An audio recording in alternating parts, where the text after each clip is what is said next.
stupidity to maybe, or whatever, to work with them. So here we go. Leave it.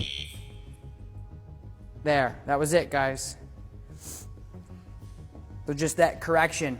And again, it's technology. There's no reason why we should be afraid of using stuff like this if we're using it to save a dog's life like this, where it's, you know, in a shelter, there's no way this dog would have lasted, because they're not gonna, nobody's gonna touch that through that.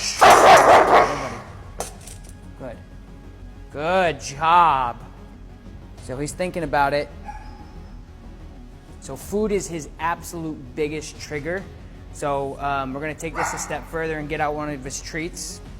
So I mean, it might be that simple. Honestly, I didn't think it was gonna be that fast of a transition, but just one correction, if you guys heard. Good boy.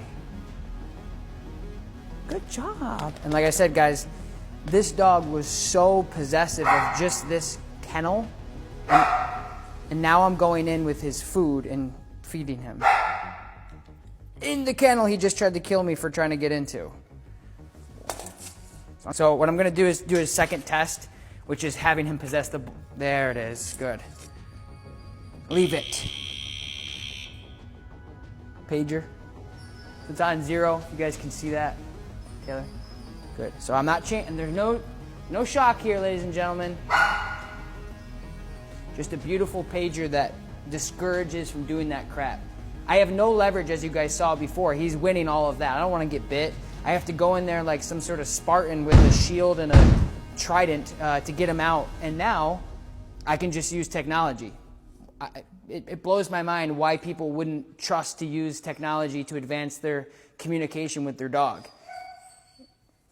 Good. And you guys would tell if I was doing anything else, because that would be making noise.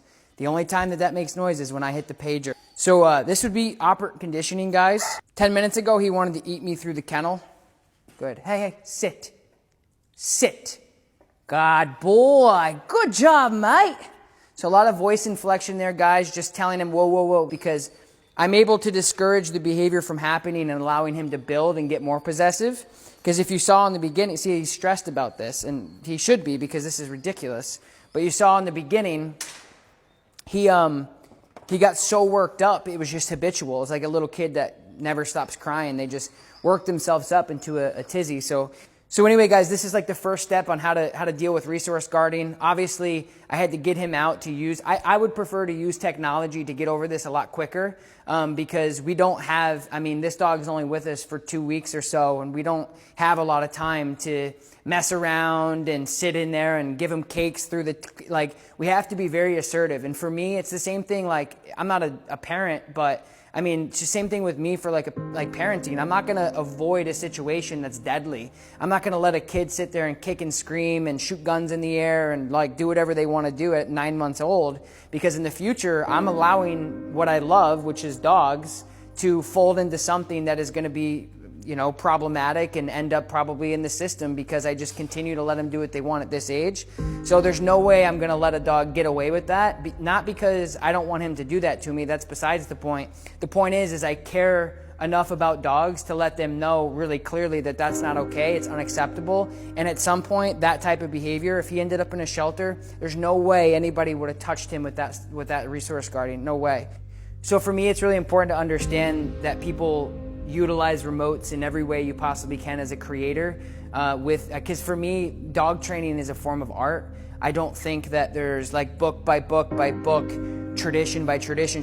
This is how you do it. And I think if the dog is getting better and you're humane, of course, I don't think that there's anything off limits for you to try to get creative to do. For an example, get a crate pan, a catch pole, and a broom, and a remote collar to try to teach a dog that possession is not that fun. And it hurts me to see other professionals in the industry tell people what they can and can't do with the remote collar, because this is just a brush for a dog trainer. You can get as creative as you want with the tools you have, as long as it benefits the dog. And for me, I can't stress that enough. I've seen so many people like, this is how you do, this is not how you use it. So anyway, guys, so I just wanted to show you a couple different ways and how you can not only just work with possession stuff, but get creative. Like I said, as a dog trainer and working with animals, there's so much you can do to help them get better. You don't need all this clinical stuff, and that's what dogs need is somebody to, you know, use them as a canvas and get creative and try to get them better.